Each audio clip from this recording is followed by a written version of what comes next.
마귀가 뭔가 하려고 하니까 저 악한 마귀가 어떻게든 우리를 회방하는 것 같아요. 저도 이제 어제 8시에 누웠는데 8시 반 넘어서 평생 연락 안 하시던 분이 전화를 해가지고 이것저것 물어보고, 그리고 또 12시에 현정이가 문자 해주고 목사님 생일 축하합니다.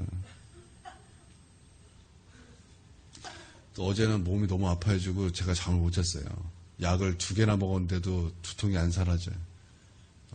속 메스 꺾고 두통이 심하고 그래서 도저히 잠을 잘 수가 없어가지고 거의 나를 새다가 마지막에 1시간 잤던 것 같아요. 그렇지만은 여러분, 우리 하나님께서 우리 가운데 은혜해 주실 줄 믿습니다. 우리가 뭔가 하려니까, 그전에는 우리가 아무것도 안 할 때는 괜찮았어요. 그런데 우리가 뭔가 하려고 그러고, 우리가 믿음으로 뭐 어떻게 결단을 하려고 그러고, 우리가 더 주님과 가까이 가려고 그러고, 헌신하려고 그러고, 희생하려고 하니까 저 악한 마귀가 우리로 알고, 야, 너네 가만히 있어라, 그러는 것 같아요. 너 가만히 있어라.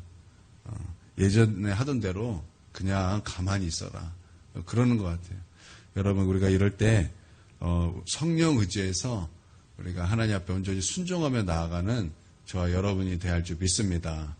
그래서 우리 내일은요, 다시 다 데리고 옵시다. 내일은 우리 동현이 다시 데리고, 동현이가 안 왔어요. 아무리 외쳐도 시체 같았죠.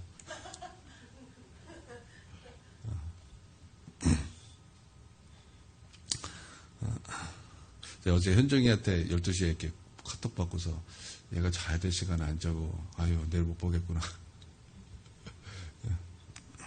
오고 있는지도 몰라요, 지금. 참, 감사합니다. 저는 우리 교회에서, 우리 교회뿐만 아니라 이 한국교회에서 가장 시급하게 해야 될 일이 있다고 저는 믿습니다. 그것은 성령님을 환영하는 것입니다. 우리는 아버지를 찬송하고 경배하고 우리 예배하는 것은 익숙합니다. 그래서 우리 하나님 앞에 기도할 때도 우리 하나님 영광 받아 주시옵소서 할 때 보통 우리 아버지를 생각하면서 하나님을 영광 받아 주시옵소서 이렇게 우리가 고백을 합니다. 또 우리가 예수님을 경배하고 찬양하고 예배하는 것도 익숙합니다. 우리 주님께서 나를 위하여 십자가에 피 흘리셨고 그 피로 나를 구원하셨고 주님 죽으시고 나를 살리셨다라는 이 놀라운 이 복음에 대해서 하나님 앞에 감사하고 찬양하고 예수님께 노래하고 예배하는 거 익숙합니다.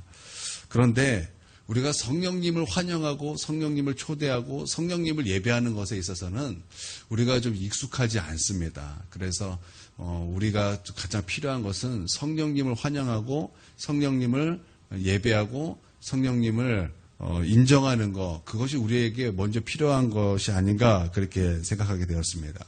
예전에 저희 사모님이 대학교 때 이제 예수전도단이라는 그 동아리에 있었습니다.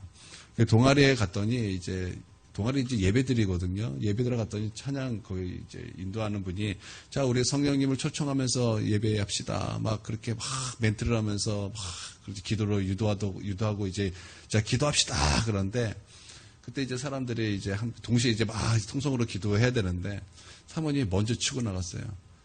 사모님 먼저 치고 나가서 성령님 여기 앉으세요. 근데 아무도 기도 시작 안 했는데 사모님 혼자 성령님 여기 앉으세요.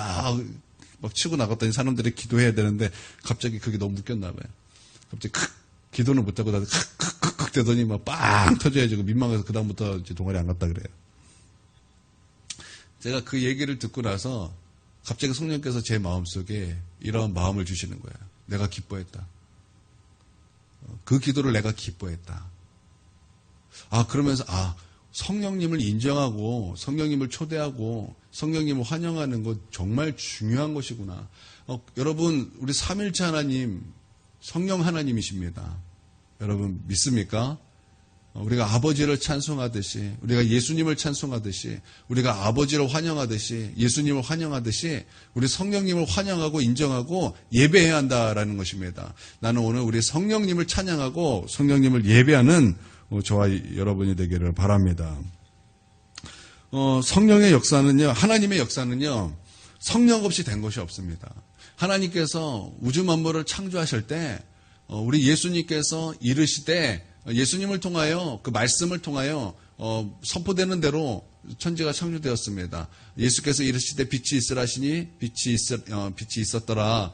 여러분 이때 예수님이 어디 있습니까? 이르시되 있는 거예요. 왜냐하면 요한복음 1장에 보면 태초에 말씀이 계시니라. 이 말씀은 하나님과 함께 하셨으니 이 말씀은 하나님이시라.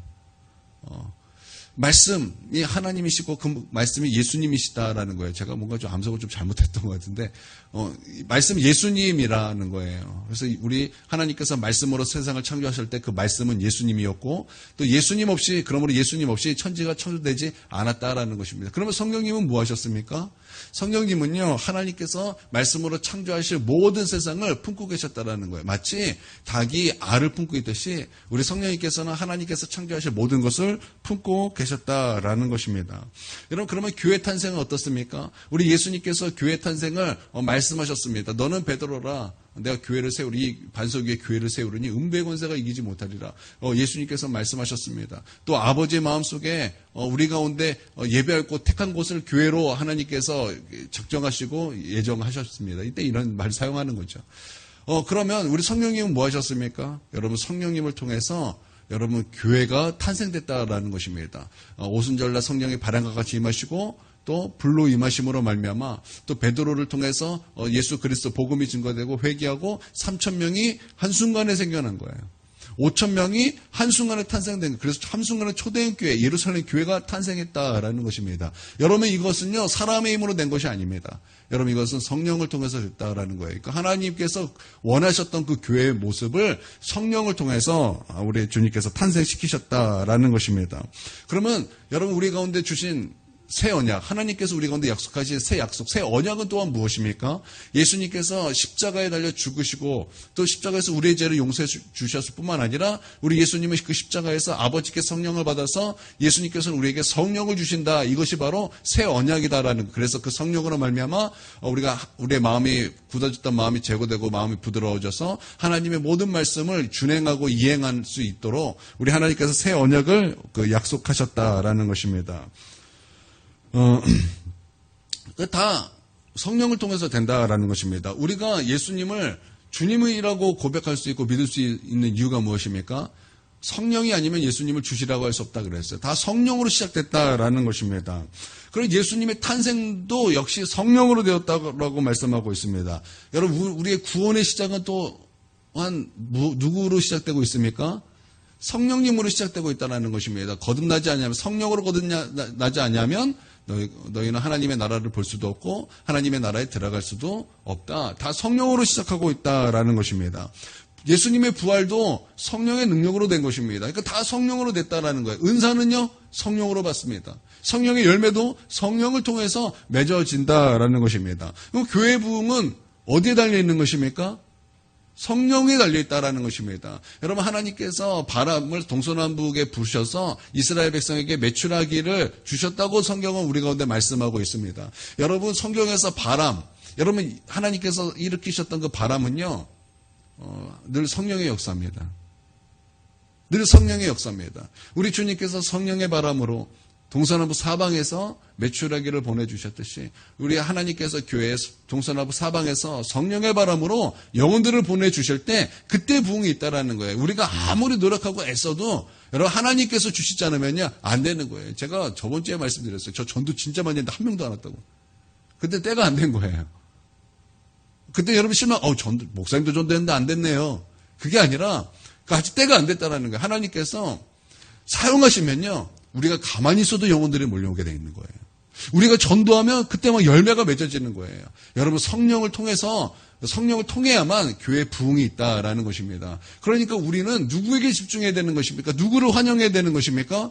성령을 환영해야 되고 성령을 인정해야 되고 성령을 예배해야 된다라는 것입니다. 그것을 성령님이 원하시는 거예요. 여러분 믿습니까? 근데 많은 우리 한국교회가 하나님은 익숙해요. 예수님도 익숙해요. 그러나 성령님은 그렇게 익숙하지 않다라는 거예요. 오히려 성령님에 대해서는 터부시하는 경우가 참 많이 있는데 여러분 우리 교회는요 성령 사역해야 되는 거예요. 여러분 예수님의 그 공생애는요 누구의 능력으로 하신 것입니까? 성령의 능력으로 하는 거예요. 성령의 기름 부음을 받고 우리 주님께서 능력을 행하시고 천국 복음을 전하시고 귀신을 쫓아내시고 병든 자를 고치셨다라는 것입니다. 그러니까 여러분 성령이 아니면 우리는 예수님의 사역을 할 수도 없고 성령이 아니면 교회가 교회될 수 없다라는 것입니다. 그러니까 성령님이 중요하다라는 거예요. 그러니까 교회는요 성령 사역해야 되는 거예요. 성령을 열렬히 환영해야 된다라는 거예요.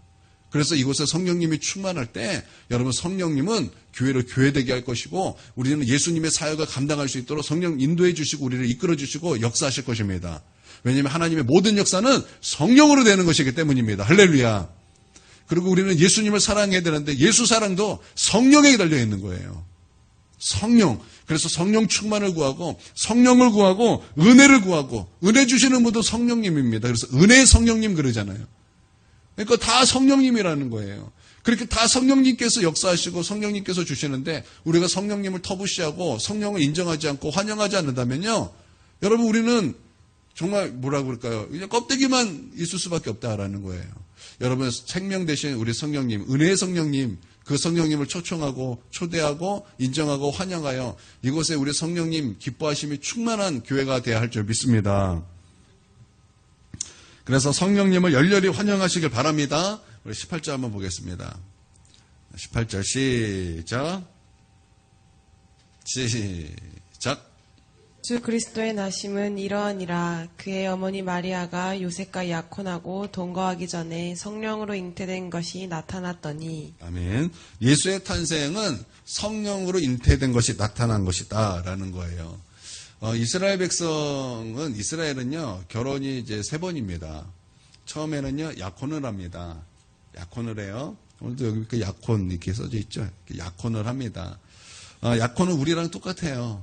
이제 이 사람이랑 결혼할 것이다. 근데 결혼하기 전에 이제 약혼을 먼저 한다라는 것입니다. 그 다음에는 정혼을 합니다. 이제 결혼식인데 1년 동안 이제 동침하지 않고 결혼을 해서요. 그러나 동침하지 않은 상태 이게 정혼입니다. 그리고 1년이 지났습니다. 그리고 이제 진짜 결혼이 되는 거예요. 이게 이제 세 번의 결혼을 합니다. 그때 이제 마리아가 성령으로 잉태되었다. 이제 이때는 마리아가 언제쯤이었겠습니까? 약혼을 했고 정혼을 한 거예요. 이제 결혼을 했어요. 이제 동침하지 않았지만 결혼을 한 것입니다. 이제 1년 후에는 이제 진짜 결혼한 이제 부부가 되는 거예요. 이제 그런 때에 이제 막 이제 정혼이 된 것입니다. 그때 요셉과 아직 동침하지 않았는데도 불구하고 마리아가 임신을 했다라는 거예요. 기가 막힌 일이 일어났어요. 즉 기가 막힌 일이 일어났다라는 거예요. 그런데 임신한 것도 기가 막힌데 그 내용이 이것은 사람이 아니라 성령을 통해서 잉태된 임신이다. 라는 거예요. 얼마나 황당하고 당황스러운 일이겠습니까? 임신도 당황스러운데 성령으로 잉태되었다. 요셉으로서는 이해할 수 없는 그런 일이다라는 것입니다. 많은 사람들이 교회 다니지만 믿지 못하는 것이 3가지가 있대요. 많은 사람들이 믿지 못하는 것이 3가지가 있는데 첫 번째는 하나님께서 천지를 창조하셨다라는 것을 믿지 못한다라는 거예요. 그래서 교회 다니면서도 진화론을 여전히 받아들이고 하나님이 창조하신 것을 여전히 거부하는 사람들이 참 많습니다. 그러면서 하는 말이 만약에 교회가 창조가 아닌 진화론을 얘기했으면 더 많은 사람들이 기어올 것이다. 이렇게 말을 하면서 창조를 믿지 않는 사람들이 참 많이 있습니다. 그래요. 사람들은 그런 사람들이 있다라는 것입니다. 두 번째는 예수님의 부활을 믿지 못하겠다라는 거예요. 이것은 이성도 아니고 합리성도 아니고 상식도 아니라는 거예요. 어떻게 사람이 다시 죽었다가 다시 살아날 수 있겠는가? 그렇게 말함으로 말미암아 믿지 못하는 사람들이 참 많이 있다라는 것입니다. 그리고 세 번째는요. 동정녀 마리아의 탄생 난 믿지 못하겠다라는 거예요. 어떻게 남자와 여자가 만나서 결혼을 해서 자녀를 낳아야지 어떻게 남자 없이 성령을 통해서 그렇게 예수가 태어날 수 있겠는가? 그래서 이거 난 믿지 못하겠다. 그렇게 말하는 사람들이 많다라는 것입니다. 그런데 이 3가지는요, 믿음의 축 아닙니까? 가장 중요한 믿음의 축인데, 여러분 교회 다니면서도 이게 믿음이 없는 거죠. 그렇죠? 여러분 하나님이신데 하나님이 무엇을 못하겠습니까? 하나님은 능치 못할 것이 없는 하나님이십니다. 여러분 믿습니까? 하나님이 능치 못할 것이 없는데 없는 것에서 있는 거 못 만드시겠습니까? 사람들은 다 진화됐다 그러는데 아니요. 하나님은 각기 종류대로 하나님이 창조하셨어요. 하나님은 능력의 하나님이 전능하신 하나님이십니다. 여러분 하나님이 그거 못하시겠습니까?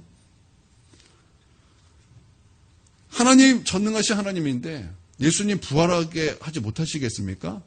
하나님 전능하신 하나님이신데 성령으로 잉태되는 거 그거 못하시겠습니까? 아니라는 거예요. 그러니까 교회는 다니지만 믿는 거 하나 없다라는 거예요. 유명한 이야기가 있어요. 우리 아이들은 모르겠는데 우리 어른들은 아실 거예요. 원로 개그맨 구봉서. 이 사람은 이제 연예인교회 전도가 되었습니다. 매주 이제 전도가 돼서 예수님을 잘 믿었습니다. 그리고 이제 성경 공부를 하는데 이제 성경 공부를 하다가 논쟁이 벌어졌습니다. 어디서 논쟁이 벌어졌냐면 동정녀 마리아의 탄생에 대한 논쟁이 벌어졌어요. 어떻게 그럴 수 있냐라는 거예요. 어떻게 동정녀 마리아를 통해서 예수님이 잉태되었냐? 나는 그거 믿지 못하겠다. 그러면서 막 논쟁이 막 벌어졌다라는 것입니다. 그때 구봉서가 아니 남편 요셉도 가만히 있는데 남편 요셉도 괜찮다는데 왜 너희들이 난리냐? 그렇게 한마디에 딱 했어요. 개그맨처럼 얘기를 했죠. 그랬더니 갑자기 조용해지더래요. 그리고 갑자기 인정하기 시작했어요. 그러고 보니까 그러네.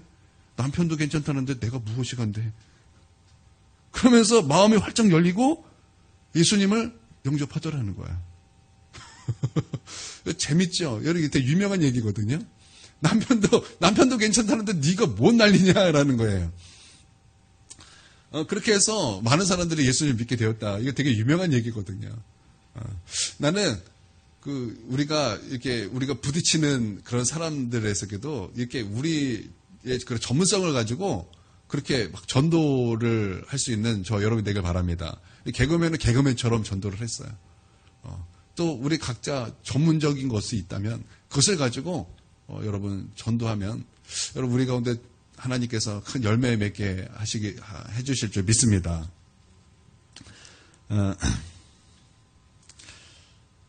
우리 예수님이 성령으로 이제 동정녀 마리아에게 이제 태어나셨다라는 것은요, 이제 한 세 가지 정도 뜻이 있어요. 첫 번째는 예수님이 죄가 없으신 하나님으로 이 세상에 오셨다라는 뜻이 있습니다. 그래서 예수님은 100% 하나님이십니다. 두 번째는 죄가 없으니 우리의 죄를 담당하실 수 있는 자격을 얻으셨다라는 뜻이 있습니다. 그리고 세 번째는요, 우리를 구원하시기 위하여 하나님께서 인간으로 오셨다. 그래서 예수님은 100% 인간이십니다. 그래서 우리가 이것을 용어로 뭐라 그러냐면 베레데우스 에 베레 호모. 예수님은 참 하나님이시고 예수님은 참 인간이시다. 그래서 예수님은 십자가에 달리셔서 우리의 죄를 담당하시고 우리의 죄를 용서해 주실 수 있는 자격을 얻으셨다라는 거예요. 여러분 죄인이 죄인을 어떻게 구원할 수 있겠습니까? 여러분 우리 죄인을 구원하려면 죄가 없으신 하나님뿐입니다. 그 하나님이 이 땅에 오셨다라는 거예요. 그러기 위해서 주님은 동정녀 마리아에게서 태어나셔야만 하셨다라는 거예요. 남자 여자가 만나서 결혼하면 죄인입니다.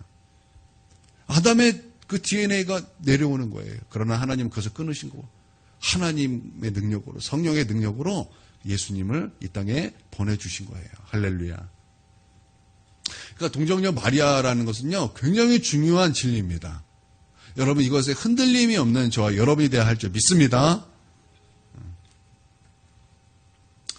그런데 마리아는요 하나님의 모든 말씀을 믿었지만 요셉은 당황한 것입니다. 기가 막힌 것입니다. 그냥 기가 막힌 것이 아니라 요셉은요 굉장히 큰 고통 가운데 있었어요. 우리 19절을 보도록 하겠습니다. 19절 자 시작. 그의 남편 요셉은 의로운 사람이라 그를 드러내지 아니하고 가만히 끊고자 하여. 여러분 예수 믿는 사람은요 적어도 다른 사람의 밑바닥을 들추어내는 것은요 잘못된 것입니다. 그 다른 사람의 그 밑바닥을 막 들춰내서 그 사람의 치부를 막 드러내는 사람들이 있어요. 여러분 그것은요 예수 믿는 사람들의 모습이 아닙니다. 여러분 오늘 요셉은 의로운 사람이라 그랬어요. 의로운 사람이라고 말씀하면서 드러내지 않고 가만히 끊고자 하여 이렇게 말씀하고 있습니다. 여러분 이 요셉과 같은 상황에서 율법은요 두 가지를 말씀하고 있습니다. 첫 번째는요 신명기 22장 23절에서 24절에 보면요 돌로 쳐 죽일 수 있습니다. 이러한 경우는 돌로 쳐 죽일 수 있어요. 결혼했는데 내가 아닌 다른 사람을 통해서 임신이 됐다? 이거는 용서받을 수 없다. 돌로 쳐 죽일 수 있었어요. 첫 번째예요. 두 번째는 신명기 24장에 나오는데요. 이혼 증서를 써주고 그냥 보낼 수 있었어요. 그러니까 두 가지를 할 수 있었는데 요셉은 지금 드러내지 않고 가만히 끊고자 하여라는 것은요.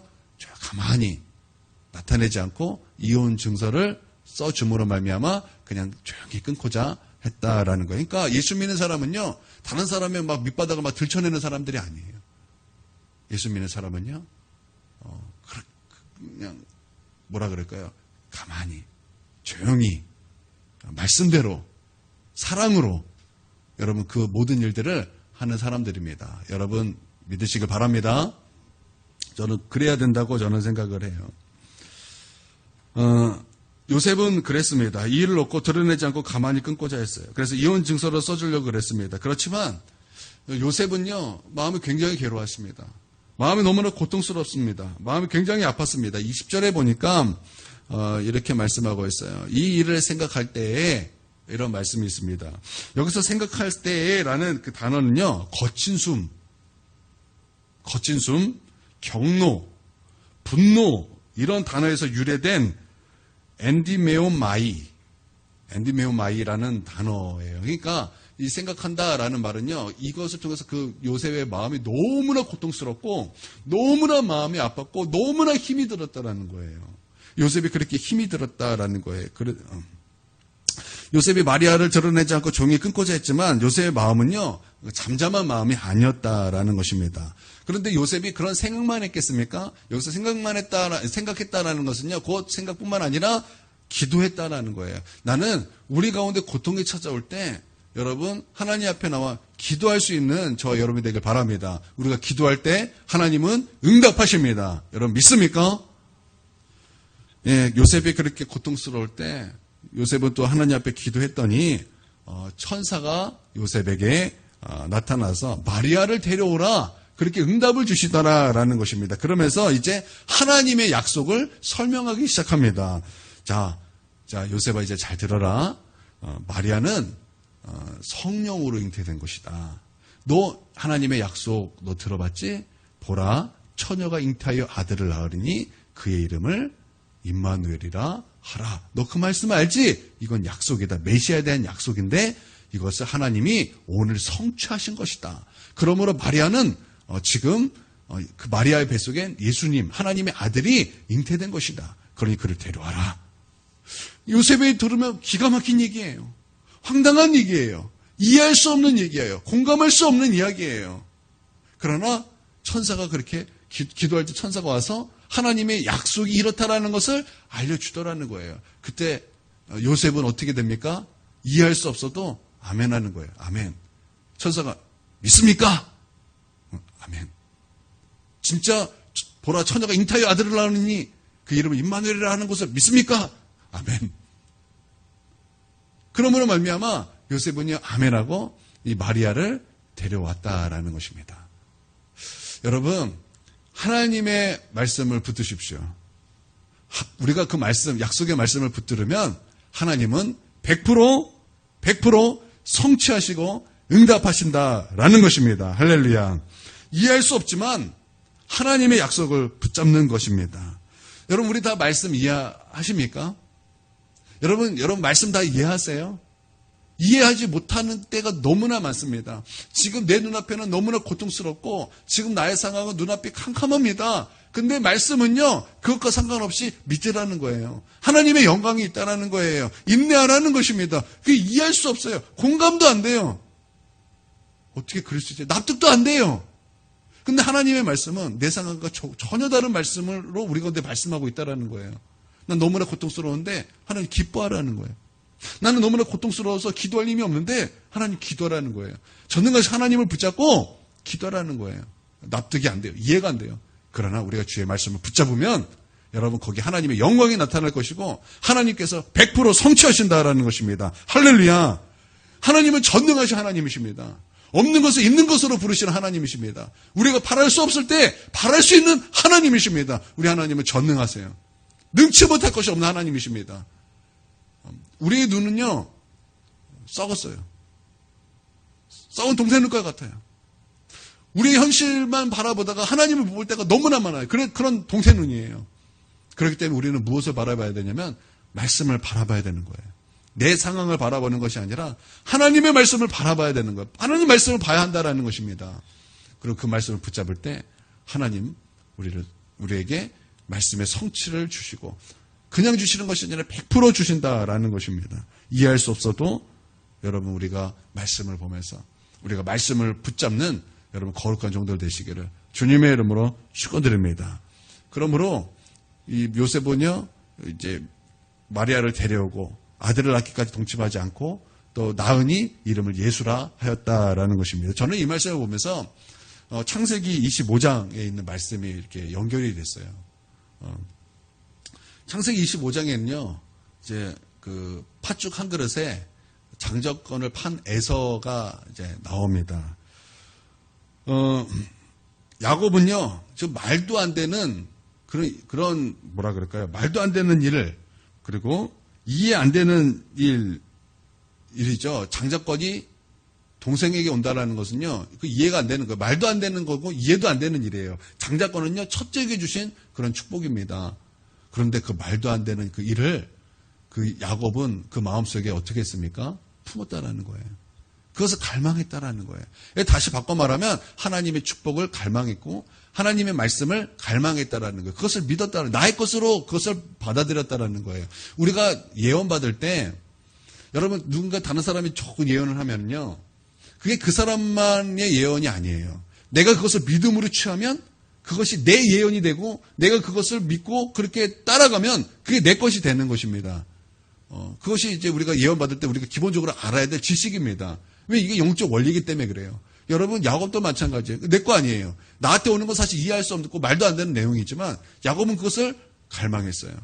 그랬더니 그 축복, 장자권이 누구 것이 되었습니까? 결국에는 야곱이 갖게 되었다라는 거예요. 야곱이 갖게 되었다라는 거예요. 그러면 원래 주인인 에서는요. 왜 그 장자권을 빼앗겼습니까? 하나님의 말씀을 가볍게 여겼기 때문이다라는 거예요. 가볍게 여겼다. 가볍게 여겼다. 뭐 내가 읽어도 되고 안 읽어도 되는 말씀. 또 내가 순종해도 되고 안 해도 되는 걸 말씀. 이렇게 가볍게 여겼다라는 거예요. 그랬더니 빼앗기더라는 거예요. 이게 되게 중요합니다. 그랬더니 빼앗기더라는 거예요. 여러분 빼앗기지 않게 되기를 바랍니다. 그러니까 우리가 붙들어야 될 것이 무엇입니까? 하나님의 약속이라는 거예요. 여러분 하나님의 약속 붙잡을 때 우리 전능하신 하나님께서 능치 못할 것이 없는 하나님께서 그 말씀을 우리에게 성취하실 것입니다. 할렐루야. 그래서 여러분 하나님 말씀 붙잡고 하나님의 그 성취를 다 볼 수 있는 거룩한 종들 되시기를 주님의 이름으로 축원드립니다. 아멘. 오늘도 여러분 하나님 말씀 붙잡고 여러분 승리하는 우리 모두가 되길 바랍니다. 기도하겠습니다. 우리 성령님을 환영하고 초청합니다. 우리 하나님의 모든 일은 성령으로 되는 것입니다. 우리가 그전에는 성령님을 인정하지 않고 초청하지 않았지만 이제 오늘 우리는 성령님을 인정하고 성령님을 초청하고 환영하고 우리 성령님을 예배하고 찬양합니다. 주님 이곳에 임재하여 주시옵소서. 우리에게 은혜 베풀어 주시옵고 우리에게 믿음 주시옵고 또 우리가 우리 주님의 그 말씀을 굳건하게 붙잡고 나아갈 수 있도록 우리를 도와 주시옵소서. 우리 하나님은 전능하신 하나님이고 능치 못할 것이 없는 하나님이십니다. 없는 것을 있는 것으로 부르시며 바랄 수 없는 가운데 바랄 수 있는 우리 하나님이십니다. 그런 전능하신 하나님이십니다. 우리 하나님 못할 것이 없는 하나님이십니다. 우리가 그 하나님을 믿고 그 말씀을 붙잡을 때 우리 하나님께서 우리 가운데 그 말씀을 100% 성취하실 것을 우리는 붙잡고 믿습니다. 주님 우리 가운데 역사여 주시옵소서. 때로는 우리의 삶에 이해하지 못하고 공감하지 못하고 납득하지 못할 때가 많지만 그럼에도 불구하고 주님 우리는 주의 말씀을 바라보고 그 말씀을 붙잡습니다. 주님 우리에게 역사여 주시옵소서. 그래서 주님의 모든 응답을 다 보는 우리 모두가 될 수 있도록 하나님 우리를 축복하여 주시옵소서. 존귀하신 예수님의 이름으로 기도 올려드립니다. 아멘.